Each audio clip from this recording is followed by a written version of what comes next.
everyone.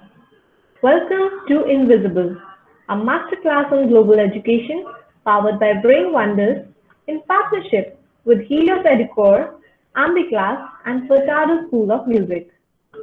This third edition of Masterclass series will take you on a short journey of transformation. We are so thrilled to introduce you with 30 global educators selected from 30 countries. In this masterclass, innovative topics, informative content, and progressive ideas are being shared with you. We remain hopeful that this and forthcoming sessions inspire you to bring about that possible change to take your school community to a new direction of development. My name is Namrata, and I will be your moderator for today. I represent India's largest counseling organization, Brain Wonders. With 108 global centers, Brain Wonders has been revolutionizing the field of academic guidance, career development, and personal growth via its US patented DMIT and online psychometric tests. Founded by Mr. Manish Naidu, over the past decade, Brain Wonders has been nationally awarded on 7 different platforms, including recognition for being the most trusted and digitally innovative career counseling company. Excellence and passion is what Brain Wonders strives for, and with that, let's begin today's session. Before I welcome today's speaker, I request all our audience to immerse themselves in the session and hold their questions, which will be addressed right after the session. I present to you today's speaker, Kathryn O'Connell, who is joining us from Cambodia. Kathryn O'Connell, formerly known as Kate, is a passionate educator and learner with 22 years of classroom experience and 17 years of teacher leadership experience. She is pursuing a certificate of school management and leadership through Harvard Business School and Harvard Graduate School of Education. Kate is originally from the United States and has taught both at home and abroad in China, Tanzania, Thailand, and Cambodia. She received her bachelor's degree from Michigan State University in elementary education in 1995 and a Master of Arts in Curriculum and Instruction in 2001, also from Michigan State University. Kate is an International Baccalaureate Primary Years Program workshop leader and also leads other workshops, including campus education. Similarly, for today's session, Kate regularly leads workshops for teachers throughout the Asia-Pacific region online and has coached courses through Harvard Graduate School of Education worldwide. Over to you, Kate. Great to see you. Now, can you present the screen, please? Fantastic, thank you. I hope everyone is having a wonderful evening. I want to thank future school leaders and Brain Wonders for this opportunity. I am very honored to be here with all of you, with educators from around the world and in India. And for everyone who will be watching this video in the future. I am here to nurture your growth. Okay, so to help you grow, I'm going to make you think today. And throughout the webinar, I'm going to ask you to ask questions and to reflect. I really want you to use your brains. I want you to create new neural pathways, and I want to push your thinking so that you grow and ultimately change. And that this webinar will have a massive impact across India and the world to change the way you think about education. The brain and how it works. So Brain Wonders is a great name. Thank you, because the brain is my metaphor for you today. So I want you, before we start, just to picture what a brain looks like. And then if you have any knowledge of how a brain works, I want you to picture the inside workings of the brain. Okay? That's my first task for you today. Great. Okay, next slide, please. Okay, so the first thing you want to do whenever you're teaching or learning anything is you want to deconstruct it. What does it mean? So today I'm talking to you about a holistic view of education. So let's take apart that term. I want you to think, what do you think a holistic education means? I'm going to give you some think time here.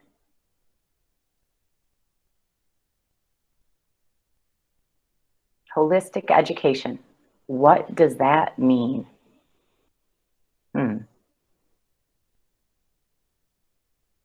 Okay. And what do you think of when you hear the word holistic? Now, I want you to take a moment to make a mental picture.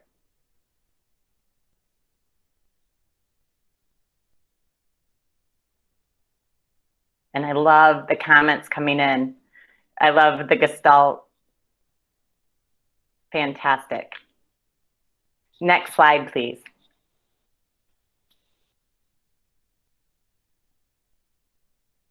Okay.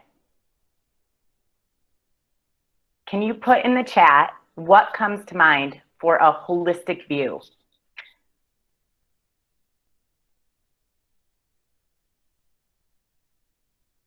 Wholesome coming in the chat. Don't be shy. And tell me about the images. Complete. I love these words. Fantastic. What comes to mind? What picture? Overall, caring about core needs. Thank you, Selva. I told you I was going to make you think. Okay. We're going to go on to the next slide. So what image came to mind? Did you think of, I know a lot of people put in the chat words, but some of you might have come up with a mental image. A holistic view, you might have thought of like the roots and the trees and the leaves, or you might have thought about holistic health. You might have thought about the universe, or you might have thought about like holistic management, or you might have thought about spiritual, like a holistic view of the person. Next slide, please. Okay, so now we're going to deconstruct a holistic view of education. So we're first going to look at the word holistic. What does the word holistic mean? So you have some ideas that it's complete, that it's overall. These are great places to start. So it's a philosophy. Holistic is a philosophy, and it also can refer to medicine. So the philosophy characterized by belief that the parts are intimately interconnected and explicable only by reference to the whole. I want you to think about that. Only by reference to the whole, okay? And think about your brain. That's our metaphor for this webinar. It also can refer to medicine. So characterized by the treatment of the whole person, by taking into account mental and social factors rather than just the symptoms of disease. And I would like to plant a seed that sometimes we look at education and we can put, instead of the word disease, we can just say academics. Academics can sometimes just be the symptoms that present. Okay, next slide. Okay, so now I want you to, there's a picture there of a neural network. I want you to think about education as that neural network. Everything is connected. Okay, how does the brain work? Do we think in distinct parts or do we think as a whole? Is there an academic section in your brain? I want you to think, how does the brain work? And is there just an academic section to the brain?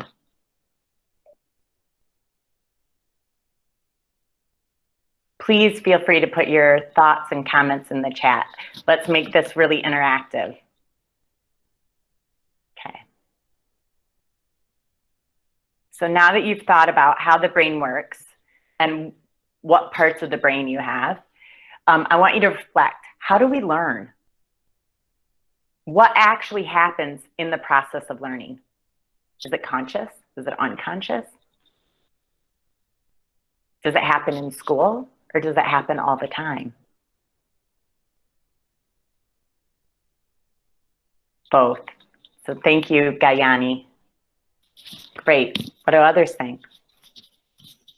When do we learn best? Learning always happens. Absolutely. I love it. And what?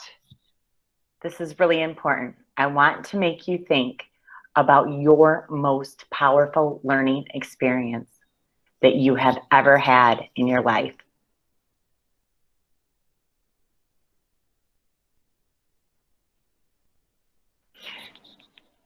Try to go back into that memory and associate yourself into that memory. What did you see? What did you hear? What were you doing? It was experiential learning. It was learning by doing. Thank you, Mira. Thank you, Boarding Head. Somebody else learns by visualizing. These are really powerful answers. Thank you to everyone who's participating. Education's related to life. Absolutely. Great. Okay, next slide, please. Firsthand experience. So I'm talking about a holistic view of education. So now, what is a view? A view, is it a perspective? Is it broad?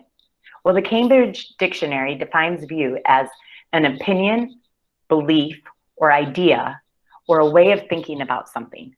So today, we're taking an opinion, a belief, or an idea, or a way of thinking about a complete, holistic education. Next slide, please. I hope to challenge your view of education. And so in order to challenge it, I need you to bring it forward. So I want to ask you to take about 20 seconds and think about what is your view of education. And I love these comments. Thank you, Dr. Yugiti. Education, it disappeared, but it was a good one. Thank you. More comments, please.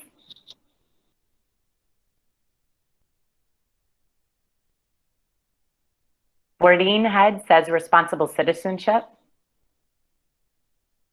What else? What is your view of education?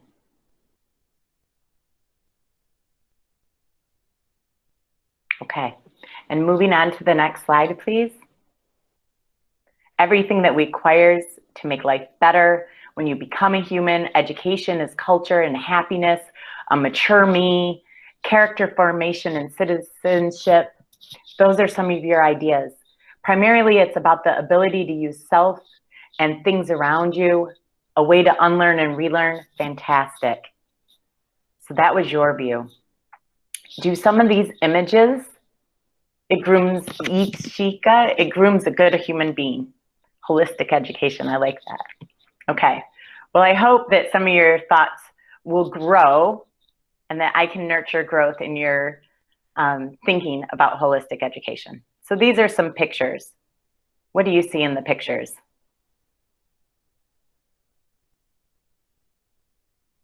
Head, heart, and hand, development of them all. Fantastic. And I want to push your thinking. Do you really see that happen in the way we educate children today?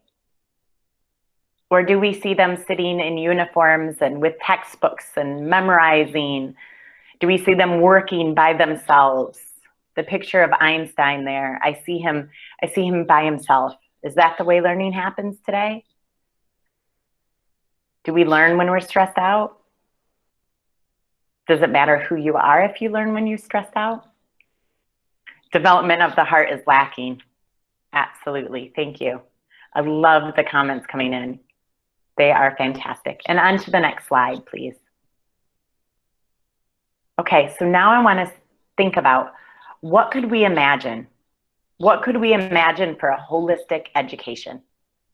And these are pictures of my school, the Giving Tree International School in Phnom Penh, Cambodia. What do you see here? How are these two pictures? Can you go back to the old slide? Let's compare. What do you see here? And new slide. And what do you see here? Joyous. What else? Thank you, Mira.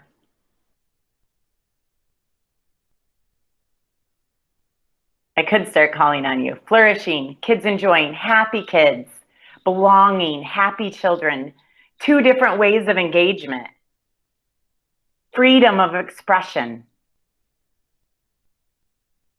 Fantastic. I want you to keep these pictures in your mind and think about how our brain works.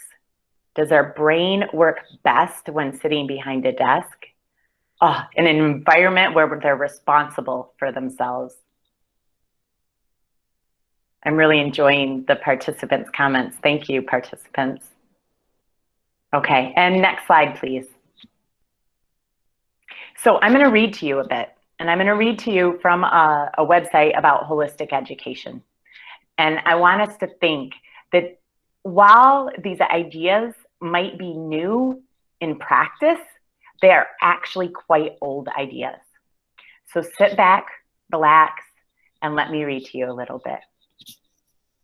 Where do the ideas of holistic education come from?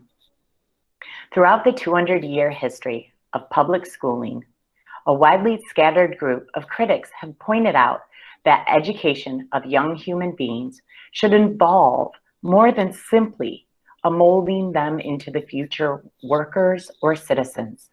The Swiss humanitarian Johann Pestalozzi, the American transcendentalists Thoreau, Emerson, and Alcott, the founders of progressive education, Francis Parker and John Dewey, and pioneers such as Maria Montessori and Rudolf Steiner, among others, all insisted that education should be understood as the art of cultivating the moral, emotional, physical, psychological, and spiritual dimensions of the developing child. During the 1970s, an emerging body of literature in science, philosophy, and cultural history provided an overarching concept to describe this way of understanding education, a perspective known as holism. A holistic way of thinking seeks to encompass and integrate multiple layers of meaning and experience rather than defining human possibilities narrowly. Every child is more than a future employee. Every person's intelligence and abilities are far more complex than his scores or standardized tests. Next slide, please. And what is holistic education based on? Well, holistic education is based on the premise that each person finds identity, meaning, and purpose in life through connections to the community, to the natural world, and to the spiritual values such as compassion and peace. Holistic education aims to call forth from people an intrinsic reverence for life and a passionate love of learning. This is done not through an academic curriculum that condenses the world into instructional packages, and I would say parts, but through the direct engagement with the environment. Holistic education nurtures a sense of wonder. You can see a connection to the video in my school that played at the beginning. Montessori, for example, spoke of cosmic education. Help the person feel a part of the wholeness, as you mentioned earlier, of the universe. And learning will naturally be enchanting and inviting. Who doesn't want to be in a place where learning is enchanting and inviting? There's no one best way to accomplish this goal. There are many paths of learning, and the holistic educator values them all. What is appropriate for some children and adults in some situations, in some historical and social contexts, may not be the best for others. The art of holistic education lies in its responsiveness to the diverse learning styles, learning cultures, learning needs, and needs of the evolving human beings. Next slide, please. So, what do I believe are the things that integrate a holistic education into your school? Well, let's start with collaboration and not competition. So what does that mean? What does that mean for you? If you now put collaboration first and foremost instead of competition. Can I see some chat? Some answers in the chat?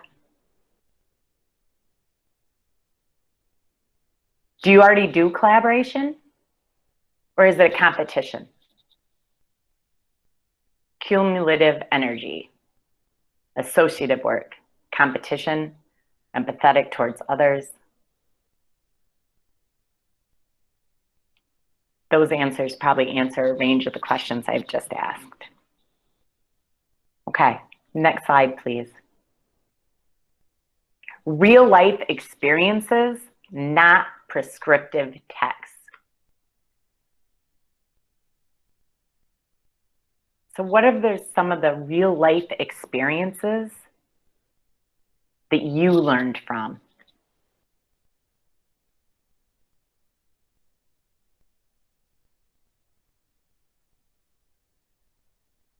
And in the picture, we see the thing that kids love most about school and remember most about school, recess and performances.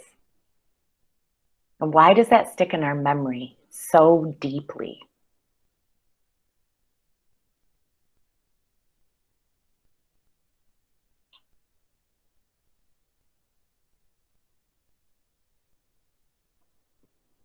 Okay, next slide, please. Next, reflection and asking questions. Authentic matters. Authenticity does matter. Thank you. I think that was Deepa. Curiosity through play. Absolutely, Vaishali. So what does it make you think when you hear reflecting and asking questions? You think trial and error, Gayani? Fantastic. What do you see in the pictures? Do you see thinking? Do you see learning? What questions are these students asking? And what do you think they're reflecting on? And do you think they will remember this more or less than memorization? So I see some comments. Hema says thinking. You can see the little boy thinking about how do these sides go together? What shapes are these? What can I do with them? You can see the kids in the photo. What can I see? What happens when I look through my hands like this? Can we all do this together? Great. Can I take you to the next slide, please? Inquiry through play, inquiry through exploration, inquiry, exploration, engagement. Fantastic.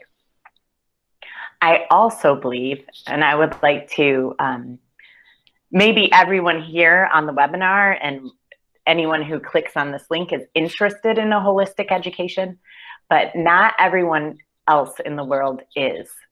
And we can often see parents come to us and ask us to put children into a grade before they're ready. They want their 4-year-old with the 5-year-olds, or they want their 5-year-old with the 6-year-olds. Well, we take a view of education, a holistic view of education, that somebody that is 4, even though they might already be able to read or say the alphabet and the sounds, they won't have the same brain, they won't have the same development that a 5-year-old has. They haven't yet had the experiences. So a holistic education is all encompassing. And look at the pictures. What do you notice? These are all pictures from the Giving Tree International School in Phnom Penh. And these are all things that happen in our school day or after our school day. Our school is not limited to academics. You see a mixed group, no one is left behind. Children learn from all activities, environments, and not just texts.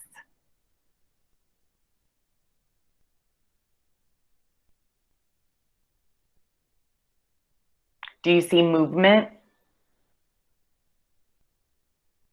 The author of Brain Rules says that our brain works best when we're moving.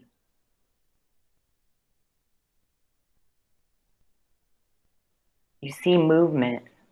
You see fun. You see laughter and humor. And Deepa says mobility. Gayani says diversity. It's not just about what you know. Ask the questions. What are children able to do? How are they able to think? How are they able to think differently? And using our metaphor of the brain, when and where does learning really happen? Does it just happen with a textbook in front of you? Will you have learned today and this webinar without a textbook? Will you have learned today without a score on a test?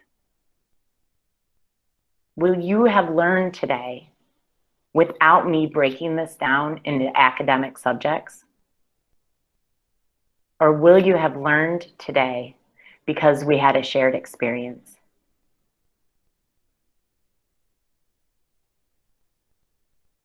Will you have learned today because I asked you to reflect and ask questions? Will you have learned today because you got to choose which webinar to attend?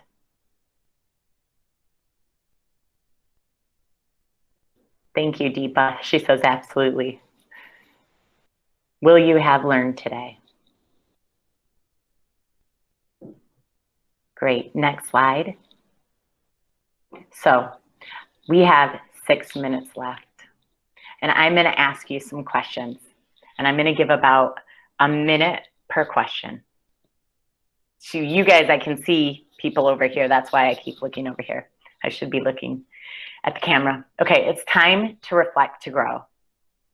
So my tagline is nurturing growth together. So let's work together. Let's spend this last 6 minutes together nurturing growth and really using our brains to think and ask questions. So what is your goal? What is the presenting problem? Think about medicine. When we think about holistic medicine, we think of the presenting problem, what presents itself in a disease. So if you had a disease in your classroom, in your school, in your learning community, in your college, university, preschool, what is the goal? Please put your goal in the chat. And I can see there are quite a few people here, so I want to see as many goals as there are participants. Let's see who's first.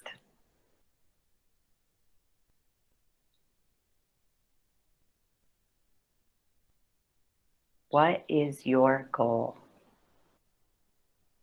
Is it more effective learning? Making children happy? Thank you, boarding head.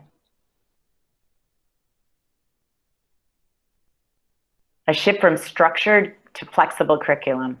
A long-lasting positive impact on children.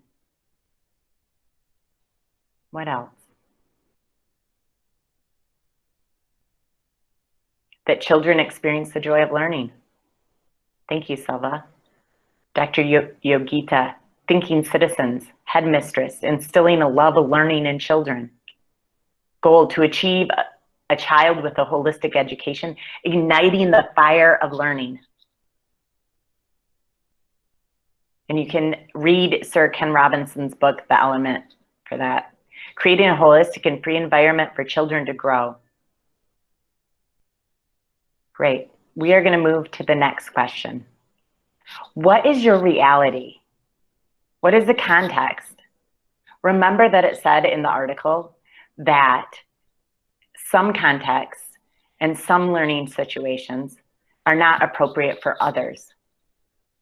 What is the reality of your situation? Do you have freedom to have holistic learning? Oh, can we go back to the other slide? I think I have 4 more minutes.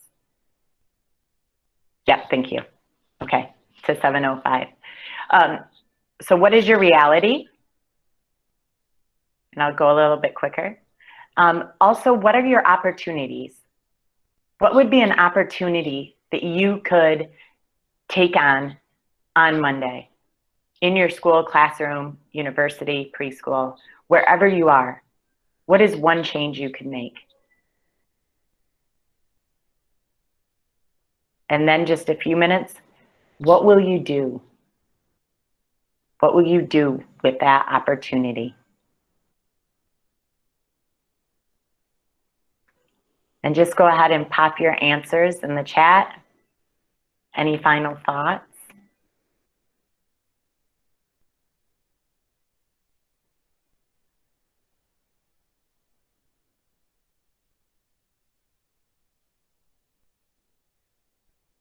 Anita, do you have something that you will do? Namrata? Deepa? What will you do?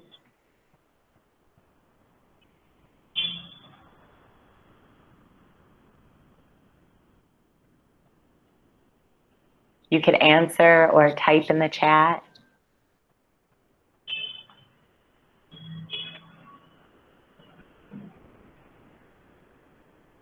Maybe you'll rewrite your strategic plan. Maybe you'll take time to center kids before they're learning.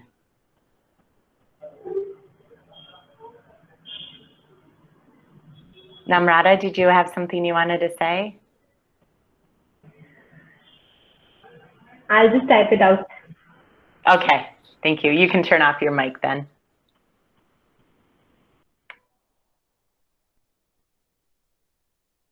Okay. Next slide, please. I just want to say thank you for this opportunity again, and you can feel free to contact me. So my phone number is there. I'm on WhatsApp. You have my personal email and my website and my LinkedIn. The best way to communicate with me would probably be through LinkedIn. And so I look forward to the question and answer session of this webinar. Thank you so much, Kate. I think that was the way you ended the session with all those questions. I think all of us were going back to not only us as an educator, but I think we were all going back to us as a student. Great. So and I was successful. I'm sure everybody would agree to me here, because I think that is what actually would be the purpose, for us whenever we talk about education. I mean, if you're talking about learning, we have to understand that it has to start. It's learning, education, progress. All of this has one person in the center. It all starts from one person, and that is the child, the learner. So we will have to keep them at the center and then radiate. It cannot be any other way around. And we already have some questions coming in for you. So I'll just like to direct the audience again that any one of you wants to post a question, the chat box is open. And of course, you can also use the activity section for the same. So yes, so Gayani Hatrusingha is asking, what is the role of parents in the process of holistic education? How can we earn their support? What a great question. What a great question. Because part of when I was planning this, 30 minutes is actually very short. My initial thinking was to go from the parent perspective, the admin perspective, and go through all the perspectives of the different stakeholders in a school. So I think that's really good. How can we get parents on board? And I think that what we have to do is educate the parents about the research and take time with parents to sit with them and talk them through the reasons of why we believe what we believe. Be passionate about what you believe and listen to them and their thoughts to understand what is their mental model of education. Ask them first. Ask them the questions I asked, that I asked you. Take time to bring their thinking along. And then hold boundaries. So we at the Giving Tree International School, we have families from every culture. You know, I think we might have like over 40 different nationalities. And some nationalities, we just have one or two. We have Indian families, and many, I've sat with some Indian families about wanting their child to be a year ahead of everyone else. That we don't do that. We don't. The only reason we would do that in that case is if the child has completed the grade in their home country, and after 2 years or 1 year, whatever the assignment is in Cambodia, they're going back to the other school. But other than that, we hold our boundary. This is what we believe at this school. I hope that answers your question. If it didn't answer it, please feel free to ask a follow-up about something I've said. Thank you so much, Kate. We'll move on to Selva Salvage's question. Could you talk a little bit more about your school and whether the children can actually choose 100% of what they do? No, it would not be we would not be responsible educators if we gave 100% choice. Then the educators wouldn't be teaching. They wouldn't be thinking. An educator has to work hard to be responsive in the moment. So you have to be, as an educator, constantly thinking now I'm an IB educator and an IB workshop leader. So a bit of the language I will use now is IB language. But you have to think as a guide facilitator in the classroom, where can I give my students an opportunity to have voice, choice, and agency? So when is choice appropriate? Like, could they choose which book they read? What are you teaching? What is the purpose? What I find as a head of school, many teachers think, what am I going to have the kids do? So learning isn't just about doing, but we want to, instead of think of what do we want the kids to do, what do we want the kids to learn? And what is at the end, what are the knowledge, skills, understandings, concepts that we want our children to walk away with? And are those knowledge, skills, concepts relevant to the kids? And is it relevant to their life? Again, I hope I've answered the question, but if you have a follow-up, please ask. Yes, I think you are absolutely right in saying that, we do have to give them the freedom, but we have to ensure that we are the responsible ones for it, because at the end, the kids will definitely learn 100%, but they will learn 100% of what we are able to provide them. Yeah. So very well said, Kate, very well said. Deepa Dogra is asking, how do you plan a day schedule for this range of learning? Well, we are an IB school, so I will tell you that has a very big influence on the way the school plans, because we plan with the IB planner. And we're actually using an app called Toddle, which is amazing. And it was created in India. If you are at an IB school, and you are watching this, you should check out the Toddle app. It is amazing for planning. But I will say that we plan transdisciplinary units. So we're thinking not just about the academics, but what concepts. So in the IB, there are transdisciplinary themes. And those are sharing the planet, how the world works, who we are. Those are some of the themes. And in a theme, you would then choose a central idea. Something like, one isn't coming to mind, but it will. Let's see. Understanding and compassion lead to responsible choices. Something like that. So you would be teaching you would be creating learning experiences that lead to a deep understanding about that central idea. And you would then say what concepts are in this. So is it form, function, perspective, causation? And there are, in the IB, there are several key concepts. And then you would look at the related concepts. In the one I mentioned, understanding would be a related concept. Compassion would be another concept. The concept of choice.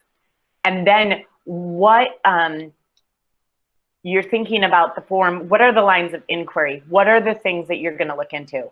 And then kids, where they have a lot of choice, is where they ask the questions. What questions do they have? What did they want to know? And are their questions relevant? And I could probably talk on this a lot, so I'll stop there because I could probably go for another hour on this subject of planning, but I hope that opens the door for you. And you might want to read about concept-based learning. Lynn Erickson is one of the main authors. And if you feel you need to, please ask a follow-up question about planning. Yes. So the headmistress of NPS International School is asking, how can we ensure that the children are involved in holistic learning beyond the school environment? So my thought here is that when you are showing the kids and helping them be independent and have agency in their learning, and you help them understand that they are learners and that's part of their identity and that's who they are, and then and that you're a learner. I think modeling learning is huge, so that the kids see you learning in and out of school, and you talk about that learning in and out of school. And then you work on, for us at the Giving Tree International School, we are IB, so we use the learner profiles, which are being principled and knowledgeable, and you can look at the learner profiles. Then you're acknowledging who they are as a person, so they won't see learning just connected with school, but they will see it connected with their inner selves of who they are. A very practical thing is to ask them each day, you know, what learnings did you have last night? You know, what did you learn over the weekend? You know, what's your new thinking? Or has your thinking changed since you were in school on Friday? What's new? What are your new learnings? Very correctly said. So, Rani Singha has a question. Can the holistic learning approach to education be applied to a context where student success is measured by examinations, and is there a way of addressing these limits? I think there's a philosophy of where you can break the rules.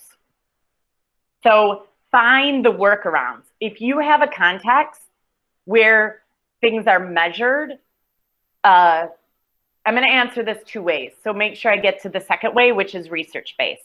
But my first is coming from my own opinion, that you find the ways in which you want to bring these ideas in. So where could you use collaboration? If they have to study for an exam, Could you use collaboration? Would it be better than the kids studying alone? Could you give them prep questions? Like where can you kind of bend the rules for that collaboration? Where could you give them a real life experience? So if you go back and look at the things I suggested, how would you include those in that context? What would that look like for you? So what would be your goal? What's your reality? Where are the opportunities? And then what will you do? That's my opinion. So you look at the things that mean what holistic education means and where can you fit them in. And the second one, because you asked, can you do it? The IB has research on the effectiveness of transdisciplinary learning, which is very similar to holistic learning. And I would go as far as to say the IB education, which is, it's the International Baccalaureate. My school is the primary years program. The IB, International Baccalaureate, has done research that proves that transdisciplinary learning and concept-based learning lead to better exam results. Wow, that is actually good, I think, right? I think it satisfies the questions quite well, because if research is also supporting a certain direction, then I think it's good. Even if you want to assess the students on academic in purely core conventional academic fronts, I think the whole idea that if something is helping to for the students to push themselves on those fronts as well, it serves the purpose for us as well as the students. That is great. So actually, you have sparked quite a lot of response in the comment section. So we have Dr. Yogita Sarwal, who's also understanding. She's saying that yes, we have to become the medium for the holistic learning, and we should be the role models. And I think that's quite wonderful too. Yes. We do have time for one last question. So in case anybody would like to present it now, we can take it.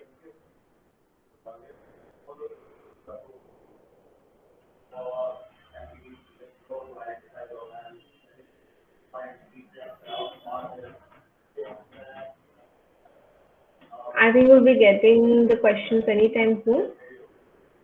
So, do you have a question, Amrita?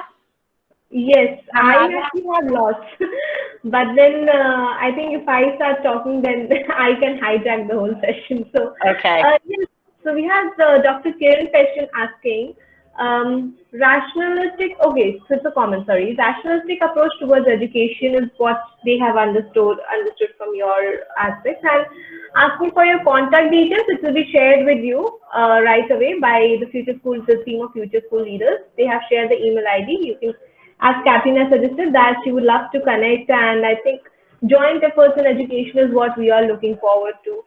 Education sort of needs redefining. It has become a little bit too concrete and a little bit too, how do I say, a little bit too much of an expert domain, and sometimes we have to understand that it is the child who is often the expert of how they learn and what they learn, and it's not all about us. Well said. The child is the expert of their learning, and we can help. The point of Sir Ken Robinson's books is that, we often do things in schools that makes children think that they don't have the answers or they can't get the answers. So what can we do to instill a sense of self-efficacy in our students, that they know and they know they can find out if they don't know? Absolutely. I think a lot of time we have told the children, this is not what you're supposed to do. This is not what you're supposed to do. This is not what you're supposed to do. Often the child then, maybe there's something that they can explore and do quite well, but the whole idea is that they are so groomed to hearing no.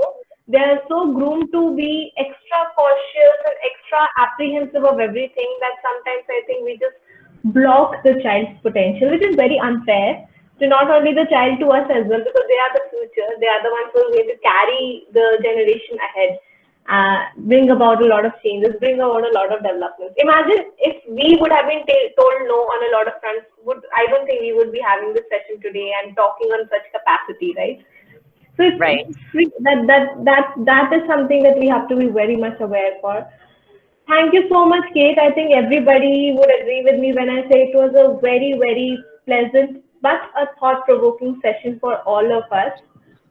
Your energy was contagious, naturally. Fantastic. Yes. So we have shared your details on the chat box. I'll just read it out for everybody as well.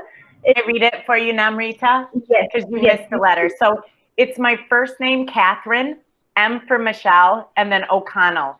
So I'll just spell it really quick. KathrynMoconnell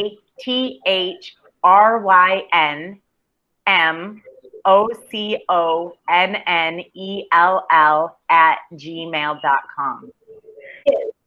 All right. So I think we look forward to connecting with you again, Kathryn, and hopefully we would have a lot of exchanges in future. They are required. I think it's a high time that we don't put all the onus of learning on the child and learn from us as educators ourselves. With platforms like these. So looking forward to more associations with you. Thank you so much. A lot of appreciation from India. Oh, and sending love from Cambodia. Very well accepted. And thank you, lovely participants, for being such a brilliant audience today. We will connect again tomorrow at 5 o'clock in the evening.